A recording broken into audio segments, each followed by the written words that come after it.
আরে বেটা গাড়ি কি তোরে নিতে গেছে নাকি? গাড়ি তো নিমু আমি, তুই একটু অ্যাক্টিং করবি। তুই একটু অ্যাক্টিং করলে আমার একটু উপকার হয়। আমি কম প্রাইসে গাড়িটা একটু নিতে পারি, বুঝছিস না? এটা একটা টেকনিক। আচ্ছা ঠিক আছে, যা বন্ধুর লেগে নালে একটু করলামই।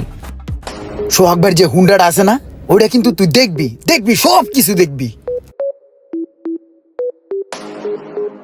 হ্যাঁ যে রোমান ভাই যে আইছিলাম আপনার কাছে একটা কথা কইতে।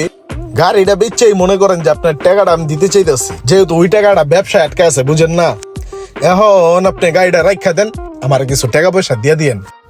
না, আমি হুন্ডা দিয়ে কি করবো ভাই?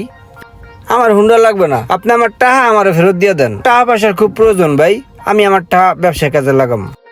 তারপরে যদি দিতেই চান তাইলে 1.5 লাখ টাকা পাইবেন, দেখেন দিতে পারেন কিনা। আপনি ভাই এটা কোনো কথা কইলেন? 1.5 লাখ টাকায় কি এই গাড়িটা আমি 7 লাখ টাকা দা কিনছি ক্যাশ। না, আপনি 7 লাখ টাকা কিনেন আর 1.5 লাখ টাকা কিনেন, এটা আপনার ব্যাপার ভাই। 1.5 লাখ টাকা হলে